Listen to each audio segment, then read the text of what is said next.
श्री गणेशाय नमः। हर हर महादेव। कर्मकांड बाय विभूति नारायण पांडे, शास्त्री, महामाया नगरी, अंबिकापुर, छत्तीसगढ़। गीता ज्ञान चैनल में आप सबों का हार्दिक स्वागत है। माताओं, बहनों, प्रिय साथियों, आप लोग कैसे हैं? आशा करता हूं कि आप सब अच्छे से होंगे और अच्छा से होना भी चाहिए। तो प्रिय साथियों, आज मैं भगवान श्री गणेश और माता सरस्वती के चरण कमलों का वंदना करता हुआ अपनी कक्षा को प्रारंभ करता हूँ। तो प्रिय साथियों, आज हमारी जो कक्षा का विषय है वह है कुंभ विवाह क्या है और इसे क्यों किया जाता है। आइए इसे हम जानते हैं। गीता ज्ञान चैनल में आपका हार्दिक स्वागत है। कृपया अपना स्नेह और सहयोग प्रदान करें, हमारे चैनल को सब्सक्राइब करें और बेल आइकॉन को प्रेस करें। साथ ही अपने आदमी जनों के साथ अधिक से अधिक शेयर एवं लाइक करें। आपका जीवन मंगलमय हो। वीडियो खास रहने वाली है, इसे अंत तक जरूर देखें और कमेंट बॉक्स में भोलेनाथ का आशीर्वाद पाने के लिए हर हर महादेव सच्चे मन से अवश्य लिखें। मित्रों, यदि आपकी लड़की की शादी में विलम्ब हो रहा है और वह मांगलिक है तो ऐसी स्थिति में क्या किया जाए, या फिर आप किसी से प्यार कर रहे हैं, आपकी कुंडली मांगलिक है लेकिन प्रेमी की कुंडली मांगलिक नहीं है, तो ऐसी स्थिति में क्या करना चाहिए? भले ही आप किसी से प्यार करते हो तो किसी ज्योतिषी से जन्म कुंडली जरूर उसका विवेचन करा लेना चाहिए, ताकि आने वाले जो आपका भावी जीवन है वो प्रभावित न हो।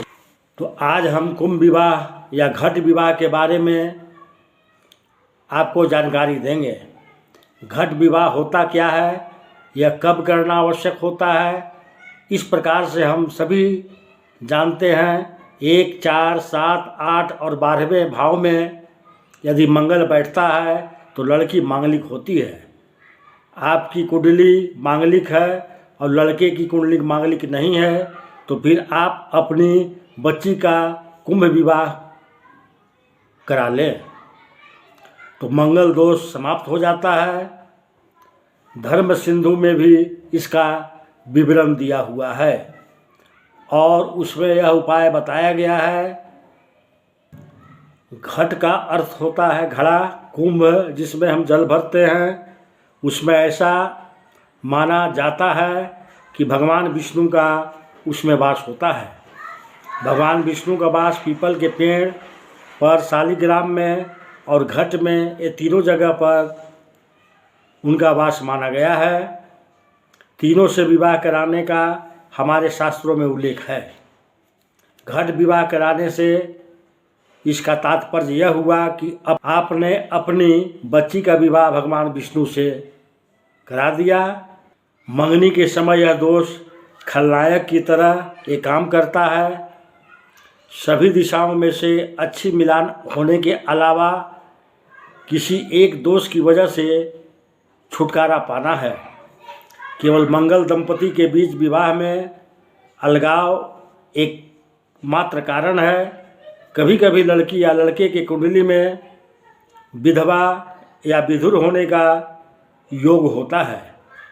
इस समस्या को रोकने के लिए दुल्हन की शादी पेड़, केले या पीपल के पेड़ से भी कराया जाता है।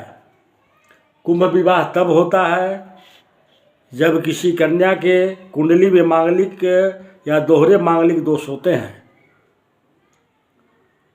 मांगलिक दोष कुंडली में एक प्रकार की त्रुटि है।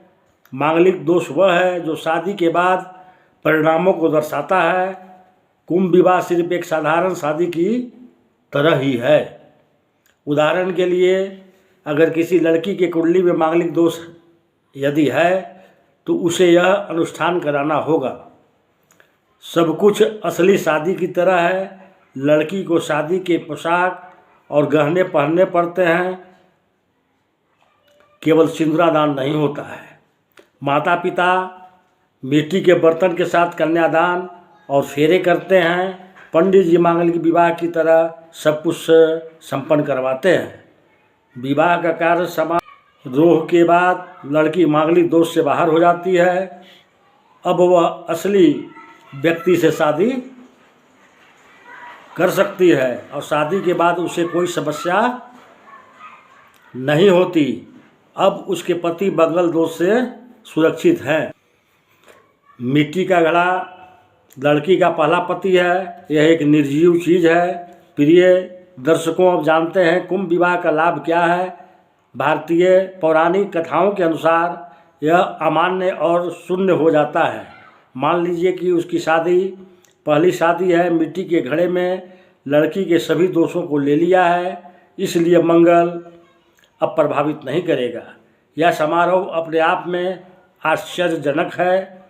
हमने कई लोगों को देखा है कि जब लड़की मांगलिक होती है उन्हें इस विधि से लाभ मिला है। लोग इस प्रकार के प्राचीन काल से करते आ रहे हैं।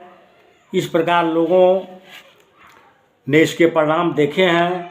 हाँ, तार्किक लोग इसके खिलाफ हैं। उन्हें लगता है हमें सभी समाज के प्रथाओं और संस्कृतियों को भी भूल जाना चाहिए। उनको लगता है कि इसका कोई वैज्ञानिक रूप नहीं है। अब मित्रों, जानते हैं मांगलिक दोष के प्रकार। मांगलिक दोष दो प्रकार के होते हैं, आंशिक मांगलिक और उच्च मांगलिक दोष। मुख्य मांगलिक दोष के विभिन्न उदाहरण हैं शादी के बाद समस्याएं, पति की मृत्यु, गंभीर दुर्घटना, गंभीर रोग। अब जानते हैं मांगलिक विवाह कौन करा सकता है। कुंभ विवाह मांगलिक दोष या मांगलिक योग से जुड़ा हुआ है। जब मंगल कुंडली के 1, 4, 7, 8 व 12वें भाव में होता है तो यह कुंडली का सप्तम भाव देखता है। सप्तम घर विवाह का या जीवन साथी का घर होता है।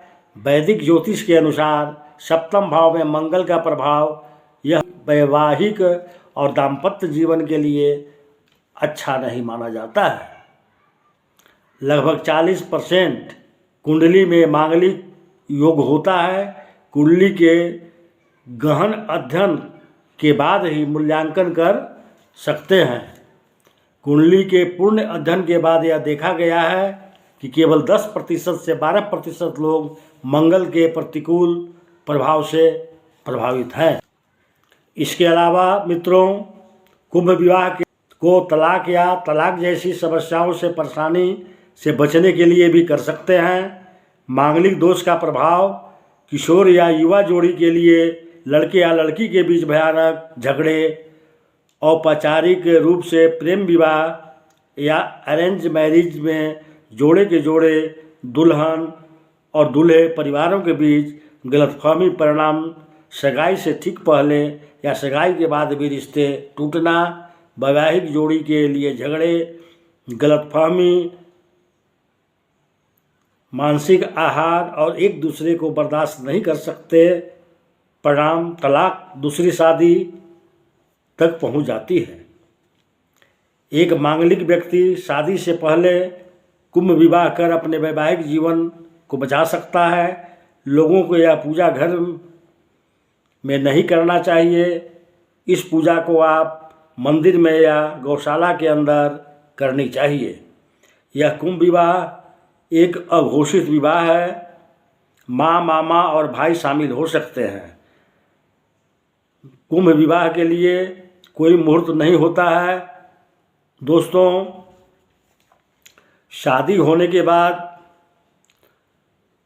मांगलिक दोष का निवारण नहीं होता है और कुछ आचार्य आप लोगों को बता देते हैं और शादी के बाद भी आप लोग मांगलिक दोष से छुटकारा पाने के लिए अनुष्ठान करवाते हैं, जो कि सर्वथा गलत है। शादी के पहले ही मंगल दोष का निवारण किया जाना चाहिए। तो प्रिय साथियों, अब मैं अपनी कक्षा को यहीं समाप्त करता हूँ। नमस्कार।